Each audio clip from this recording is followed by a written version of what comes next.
You're listening to Dark Waters Radio, storytelling perfected. Tonight we've prepared a delicious audio drama snack to whet your appetite.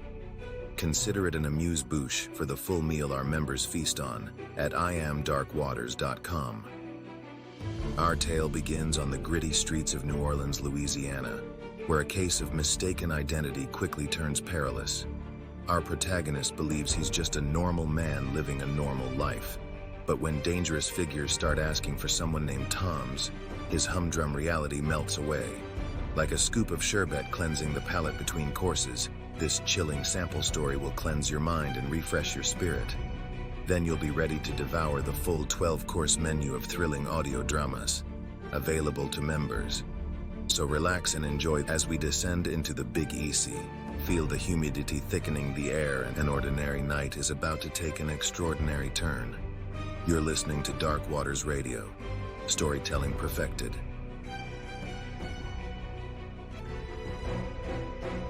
Bruh, like I said, this Thomas nigga was starting to be a problem.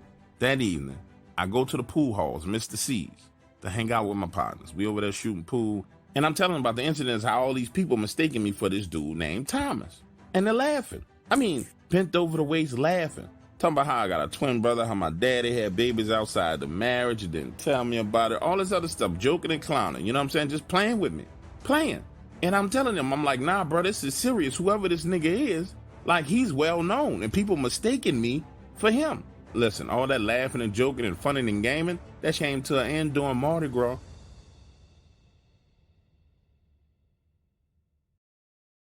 Because we all hanging out for Mardi Gras, Zulu parade under the bridge, chilling, having a ball, drinking beer, talking to the broads. The crowd is going crazy, man. I look around and I spot this dude, sunshades on, and he over there lurking. I mean, like looking directly at me, lurking. And pause right here in the story and let me say this. And I wouldn't just say from New Orleans, but if you're from any dangerous place, you develop these extra set of senses. It's kind of like having an antenna on the center of your head where you can feel a nigga moment about to happen. Now, if you don't know what a nigga moment is, hold on. I'm going to let Huey explain to you what a nigga moment is. Webster defines the nigga moment as a moment when ignorance overwhelms the mind of an otherwise logical Negro male. What did you say, nigga? Hey, squeeze it, nigga. Causing him to act in an illogical, self-destructive manner, i.e., like a nigga.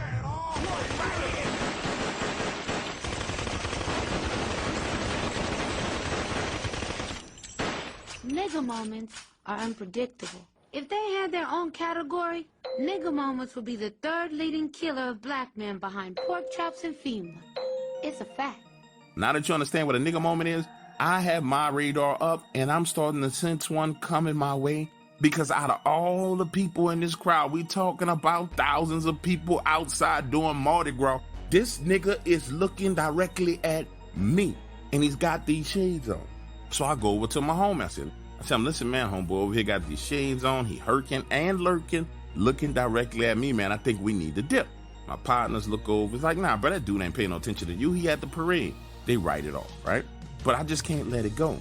So I decide that I'm going to shift, move my body from the location it's in and move it all the way over. So I shift and get directly out of his line of sight to where, man, if you trying to shoot me or you trying to do something to me, bro, I'm putting a whole lot more people in between me and you. Well, 5 minutes later, I'm looking around and he shifted his location where he's got a more clear line of sight on me. So now I'm really starting to feel like this man about to do me something, like he gonna step on me out here in these streets. So I go to my friends and say, bro, all right, listen, I think this nigga over here is a stepper. Pause. Now, if you don't know what a stepper is in New Orleans, that means somebody who's gonna run down on you and shoot you, stand over you and shoot you, right? So I'm saying, man, I really feel like this nigga right here, stepper, he about to kill me, man. We need to go. Again, day drinking, having fun, la, la, la. It's all a game. I'm being paranoid because some chick ran up on me and swagmans and scared me. Bruh, 5 minutes later, that boy get to shoot. And this nigga is a stepper. And he trying to step all over me because he's shooting through the crowd trying to hit me. Everybody take off running. The shots is ringing. Niggas is falling, sliding, jumping, ducking, rolling under cars. People damn near getting smashed by Mardi Gras floats. It's going down out here in these streets and I'm scared out my mind. And this is a perfect time for me to explain something to you. I ain't no gangster. I don't carry no guns. I work for New Orleans Sewage and Water Board. Basically, I'm a glorified plumber for the city of New Orleans. When the in the streets of the city of New Orleans gets clogged, I go in and unclog all this. I am not a stepper. I am not a gangster. I am not a thug. Don't ever want to be. Back to the story. Now I'm running, looking over my shoulder. This nigga is reloading, trying to dump on me again. Now remember how I told you, back in the day in New Orleans, they had a lot of cops. We talking about the 90s, because we was the murder capital of the world back then. They had a whole bunch of police. Sure enough, them police get to shooting at that boy, hit him in his thigh, hit him in his leg, hit him in his arm. He laid there squirming, falling around, and everything calms down. Now amazingly, only one other person had been hit, and that wasn't me. It was some old lady got shot in the leg. Boom. So the police put them in handcuffs. They stopped the parade for about 15 minutes. My partners don't want to go home. We standing there talking, and I'm telling them, I say, listen, bro, this nigga was trying to walk me down. It was me he was after. They're like, bro, it was thousands of people out here. That man wasn't after you. You being paranoid, man. You tripping. I said, bro, this nigga was trying to shoot me. He was trying to shoot me. This argument goes on for about another 10, 12 minutes. People start coming back. The parade is rolling again. Shit's going back to normal after this dude just basically was a mass shooter. And I decide that I'm leaving. I can't take the chance. I know what I feel. I know that nigga was trying to kill me. So now imagine the scene. The parade is on the left-hand side of the street. The crowd is on the left-hand side of the street. I'm walking on the right-hand side of the street, and the police pull up on me. Whoop, whoop, whoop, whoop, whoop, whoop. Tell me to put my hands on the car. They get to patting me down, run me through the ringer. They tell me to sit in the car, and I'm like, nah, I don't want to sit in the car. I'm fine. I ain't did nothing. I'm ready to go home. Tell me again, sit in the car. I'm like, bro, I don't want to sit in your car. I don't want nothing to do with you. Pause. The reason why you don't want to sit in the back of a police car in a situation like this is because you never know who the hell is looking. But they insist and sit me in the back of their car. No handcuffs, no nothing. And now they're questioning me. So they said, man, so why did he want to murder you? I'm like, who? The dude that was shooting. He was shooting at you. I'm like, man, that dude wasn't shooting at me. He wasn't trying to hit me. The other officer says, no, I saw him pull his gun and take aim at you. The first shot was aimed at you. It's just that when people started moving, he stopped shooting and started shooting again. And when you ran, he ran after you. Son, he was trying to kill you. Do you want to tell us why he was trying to kill you? So now I find myself in a dilemma. I'm not a street cat at all. I don't do no street shit. I'm clearly caught up in something that I have nothing to do with. And I don't know if I'm gonna make the situation worse by talking or make it worse by being quiet. So I tell him, look, officer, y'all got all the evidence y'all need for whatever y'all need on this man. All I can tell you is this. I don't believe that he was shooting at me. I just want to go home. I gotta go to work in 2 days. I'm trying to relax and trying to chill. That's all I want to do. As we're sitting there talking, a third officer comes up riding on horseback. I mean, he's staring, like hardcore staring at me, like I know him, but I don't know this man. He gets off the horse, takes off his sunshades, and now he's staring at me like we know each other. And he looked pissed, like I did him something, but I don't know this man. Now he's putting his hand on his gun, but he's standing behind the other officers. They don't see him putting his hand on his gun. So I'm like, whoa, hold on, homie. Why do you have your hand on your weapon? I've already been patted down. I ain't got no weapons on me.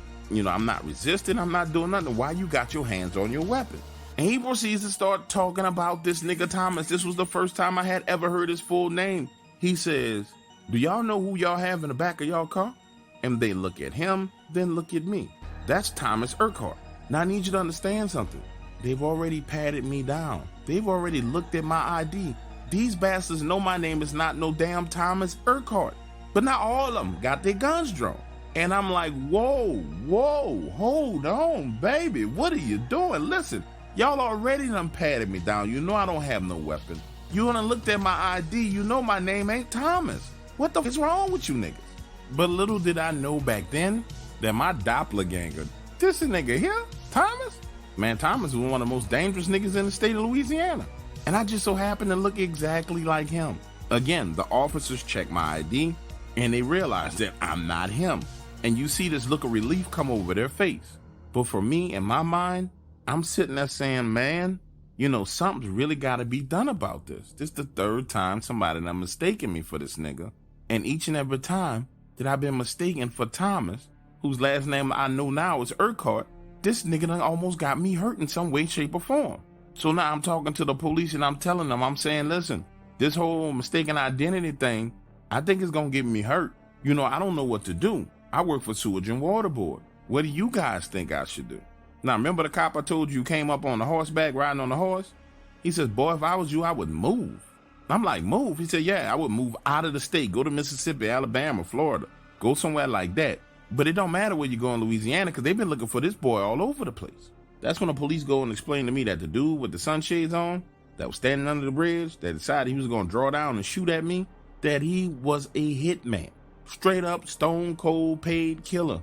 And again, they tried to get me to cooperate with them, saying he was going to be brought up on attempt murder charges, assault with a deadly weapon, reckless endangerment, unlawful possession of a weapon, and me deciding to cooperate with them would make it an even better case.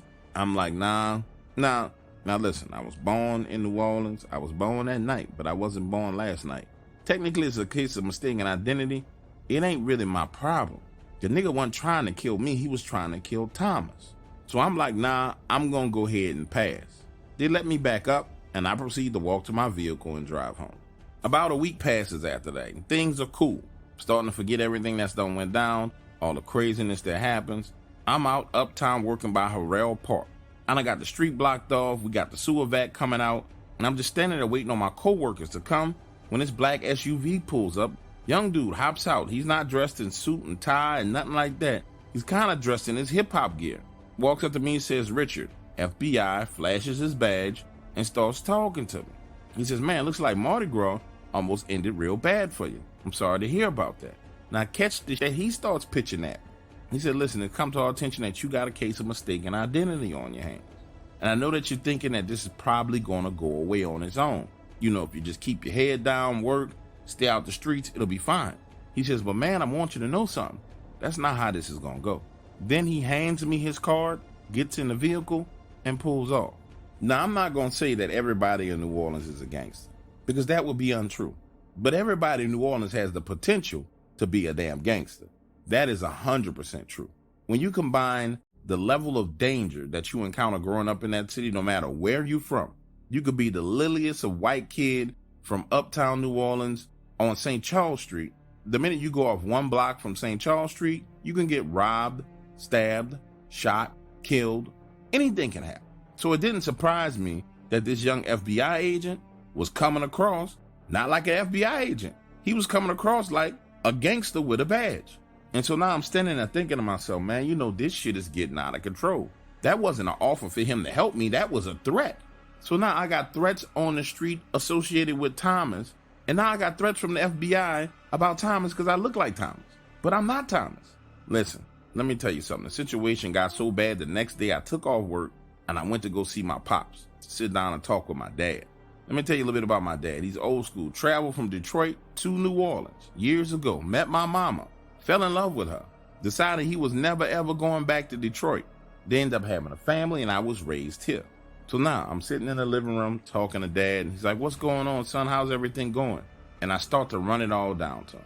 I'm talking about from square one. From outside whispers, dudes smashing my car up, going to Swagman's, homegirl spazzing out throwing rocks at me, Mardi Gras nigga trying to kill me, all the way to the FBI pulling up and trying to talk to me. I'm like, listen, Pops, you know me. I ain't never been in no trouble. I'm not that dude. But I don't know what to do here. That's when my dad goes on to explain to me that what I have is an unfortunate resemblance to another man. He said he experienced the same thing when he was a young man. He had a very unfortunate resemblance to a crooked cop. So anytime he went out in the streets, the gangsters thought that he was the crooked cop undercover. And when I asked him, I said, Pops, well, how did you get past that? He said, eventually, crooked cop got killed. And everybody realized I wasn't him because he was all in the newspaper. I'm sitting there looking at him saying, Pops, I don't know if I got time to wait for something to happen to this dude. The way these things are escalating, man, I might walk out your front door and get shot because everybody think I'm him. That's when my dad said, listen, son, you should call the FBI, take them up on their meeting and go see what they're talking about. So we get his home phone, call the FBI agent. And later that evening, we go in to meet with them. This right here that they wanted me to do was some straight up nigga. So imagine a scene. My dad and I are sitting in the conference room. That young black Asian is there, and there's this older white guy that looked like he was from the military, real buff. So the young black agent starts talking to us about Thomas Urquhart. He goes on to explain to us that he was born in Harvey, Louisiana, that his mama moved to the projects when he was 5 years old. By the time he was 9 years old, he had already killed one person accidentally. By the time he was 12 years old, he had killed 3 people, including his biological dad. Now, pause. This is what made Thomas Urquhart so damn scary. Because in the middle of all this gangster violence and murder and bloodshed he was talking about, he explains to me that this Negro, when he was in school, the little bit of time he did spend in school, they tested him and he had 177 IQ score. 177. Now, I didn't know what 177 meant. I knew it was high. But the agent goes on to explain to me that this nigga was considered to be exceptionally gifted. He was 2 points away from being highly gifted. I'm talking about Elon Musk level gifted. So I was dealing, and they were dealing with, a super genius criminal. And that's who Thomas was. They go and explain to me that he's got a little network throughout the entire state, and they want to stop him before he gets too big. He has these hood bar rooms that he owns, while simultaneously has part ownership in hotels, parking lots. And while all of that is going on, he's the major supplier of heroin in the city of New Orleans. And I'm not going to sit here and pretend like I got a 170, 180 IQ. I ain't got none of that. That's why I work as a glorified plumber. But my pops was cut from a different cloth. So he starts to speak and he says, all right, I understand all this about Thomas, but why is my son here? And what do you want from him? They go on to lay out a brief version of their plan, that they wanted to use me to draw some of Thomas's people out of his network and get them to turn on him. As those words are coming out of his mouth, my dad says, "You, Dad, no way, my son is not doing no bullshit like that. Right now, it's a case of mistaken identity. For all that, we'll just move out of town before we start trying to play games with your super genius gangster. That doesn't make any sense." So now my dad motions to stand up, and the 2 men look at me. And the older white man says, "Are you a daddy's boy, or are you a grown-ass man? Can you make your own damn decisions, or does daddy make decisions for you?" I guess homie was trying to use some kind of reverse psychology. I don't know what was going on in his mind, but quite frankly, I wasn't feeling none of this shit they was talking. On top of that, I didn't even like the fact that I was in the building that I was in. I hate cops. I hate police. Every police officer I ever came in contact with was nothing more than the guy from high school who didn't get any of the girls, who was bullied, who decided that he was going to be strong and powerful. He ran off to be a police officer. You never found the cool dude from high school being a police officer. So with that in mind, I say, no, I'm not doing that. We out of here. My dad and I leave. I take him home. We sit around for a little while and talk. And he says, "Son, I'm going to need you to start applying for jobs outside of this city. You might have to get away from here." Get this. I go home, go to sleep, get up for work the next day. And bro, when I come out my front door, I'm talking about when I open my front door, just a little kid riding in circles on his bike right outside in the middle of the street. I walk over to my truck to get in, and he says, "Excuse me, sir." And I'm like, "Yeah." Rides up and hands me a piece of paper with a phone number on it. He says, "Big T wants to talk to you. You got 24 hours to call that number." He said, "If you don't call him, he gonna send somebody from out here to pick you up." If I was you, I would call him. And then the little kid just rides off. So now, I'm in the vehicle on my way to work, and I'm thinking to myself, man, this is a bunch of nigga. I got people trying to kill me. I got the FBI on me. I got this nigga Big T talking about I need to call him, and I got 24. Nigga, I don't even know you. I don't know this nigga, man. I start to have a meltdown. Not like one of those meltdowns where you want to cry, but just one of those meltdowns out of frustration where you start to want to punch, where you just want to punch some. So now I'm driving in the car, beating on the damn steering wheel, looking like a freaking maniac in traffic. And by the time I got off work that day, I still hadn't decided what I was going to do. But I knew one thing. I wasn't getting my pops involved with dealing with this nigga Thomas. I was going to have to deal with this on my own. So I have a little dinner, go to bed early, with the intentions that I was going to make my decision on my way to work in traffic the next day. And if I decided I was going to call him, and if I wanted to call him, I was just going to pull over and give him a call. Well, anyway, that next morning I wake up, open my door, and there's a nigga standing outside leaning on my truck. He says, "Richard." I said, "Yes." He says, "Big T wants to see you. He told you had 24 hours or he's going to send somebody to come pick you up. I'm that somebody to come pick you up. So now understand." You've just enjoyed a taste of the tantalizing audio dramas available to our members. We hope this amuse-bouche has whet your appetite for the thrilling stories that await at iamdarkwaters.com. Now that you've sampled the appetizer, it's time for the full 12-course audio experience. Join the Dark Waters community to feast on chilling tales expertly crafted to stimulate your imagination and send shivers down your spine. As a member, you'll receive access to the entire Dark Waters catalog and new releases. Full-length audio dramas, bonus content, you'll be immersed in an evolving world of mystery and the macabre. So come join us at the table and savor storytelling perfected. Become a Dark Waters patron today to sink your teeth into our tantalizing tales. Just visit iamdarkwaters.com to start your membership and see what's cooking. Thank you for listening, and sweet dreams. We'll be waiting for you next time in the Dark Waters.